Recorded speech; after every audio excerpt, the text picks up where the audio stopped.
Yes, people, welcome back for a very, very special episode. This is the NAC Road to the Finals.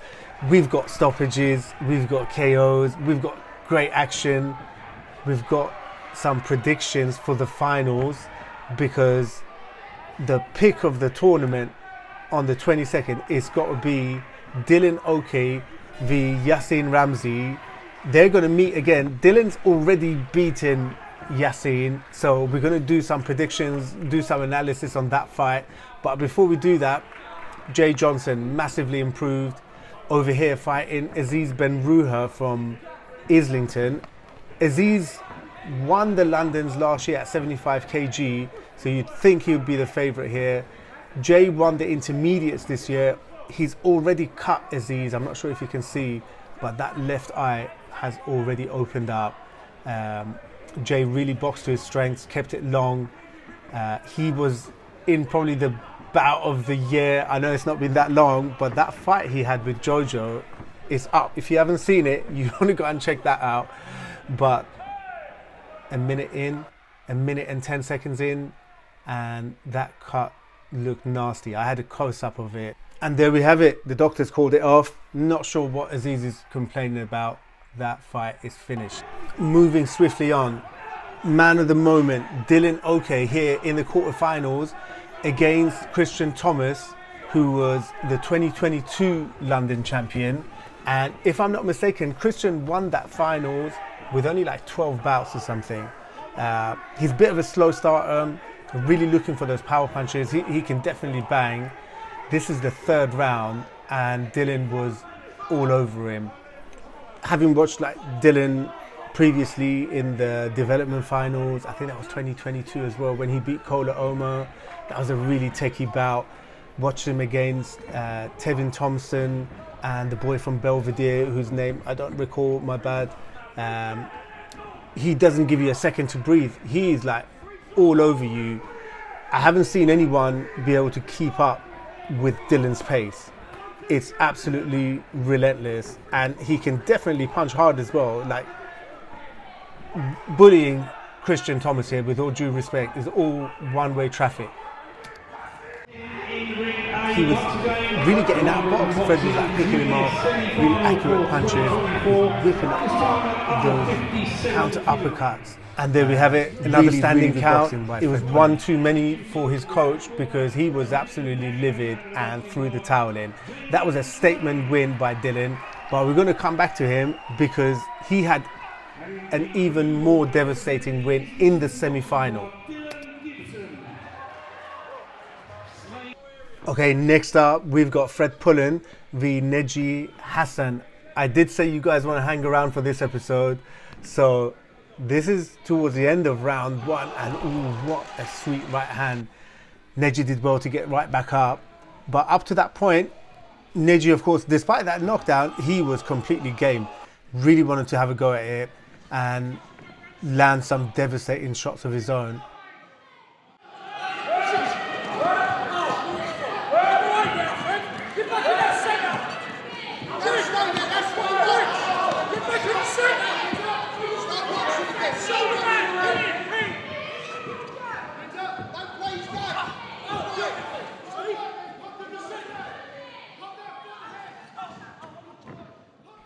But this was much better stuff from Neji because the last time I saw him was in the NABGC finals against his teammate Louis Ward, and that was really uncharacteristic of him. It was all very one-way traffic. Louis, of course, he's a class boxer. We'll get onto him in a bit. But this was round two, and Fred was still outboxing, still playing his game. Neji was trying to pin him into the corners, but not having as much luck as he would have liked.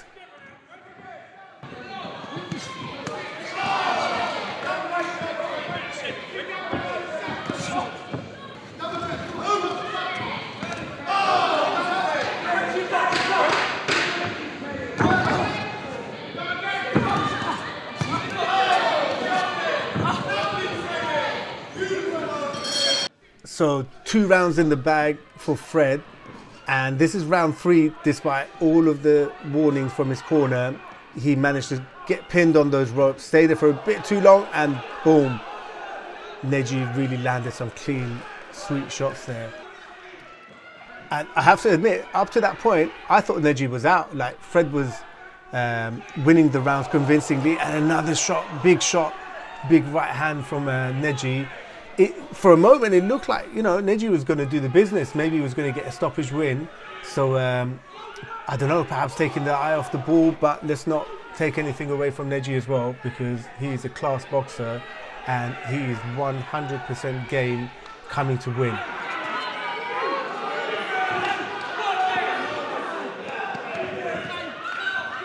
I'm so happy that I decided to record this last round, because the first two, like I was saying, they were very convincing rounds for Fred. So I thought, yeah, that's it. The third one is going to go very much in the same way.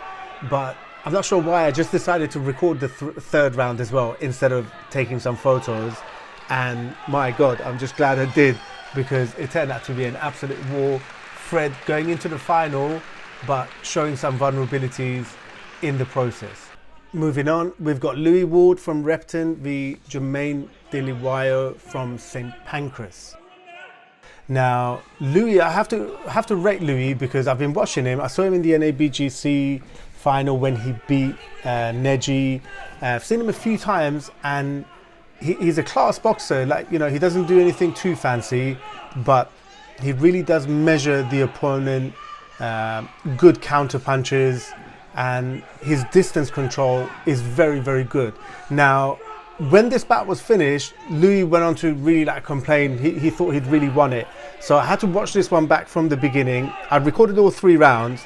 So I thought, hang on a second, I thought Jermaine won, but let me rerun it from start to finish and see what happened. But before going on to the verdict, I've only seen Jermaine once before, and that was at the Haringey Box Cup final, and my God, what a performance. Honestly, that was some Rocky stuff going on there. Do you know what I mean? And I was really impressed with Jermaine, really caught my eye. I thought he was one of the outstanding performers in the tournament. He's, of course, the reigning and defending London champion. He beat Fred Pullen in last year's final. I wasn't actually there, gutted to have missed that one. So it looks like it's going to be, it doesn't look like, it definitely is going to be Jermaine fighting Fred again in another final. And having watched this one back from beginning to end, talking about how judges score things, if you've got 2 close rounds, and let's say for argument's sake, the judges, they gave it to Louis. And if Jermaine was to come out and perform in the 3rd round, like he did, winning it convincingly, according to how the judges are now told to score bouts, then Jermaine would still win that. But I don't think Jermaine lost both rounds 1 and 2. Would give Louis the first one, and I think Jermaine nicked the second one. But they were close rounds. But round 3, definitely, Jermaine laid it on. So, in my personal opinion, all due respect to Louis, I rate him as a boxer. I think he's very slick. But Jermaine, the deserved winner there. I think the judges definitely got that one right. So Jermaine getting a point deducted there. Both of them had quite a few warnings coming into the 3rd round.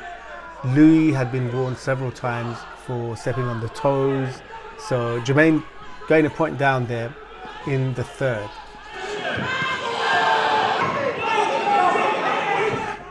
And in this round 3, from the perspective of being competitive, Jermaine was really bringing it on. He's the one making the fight. Louis was under quite a bit of pressure, holding several times, and he got the point deducted there. So even Stevens again, having both had a point deducted.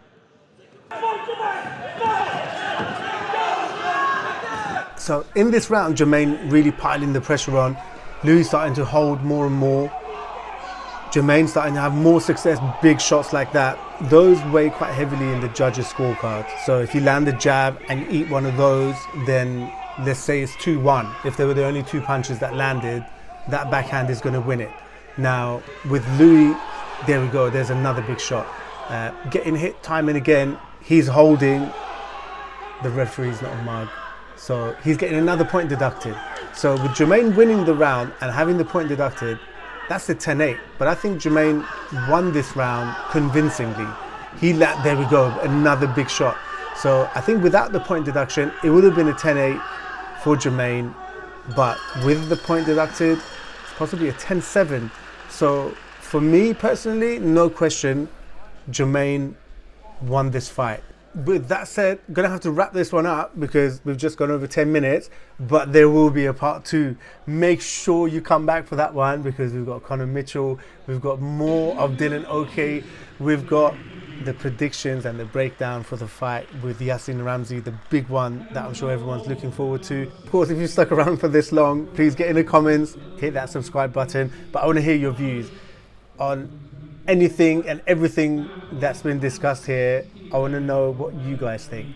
Please, please, please get in the comment section, and thank you for watching.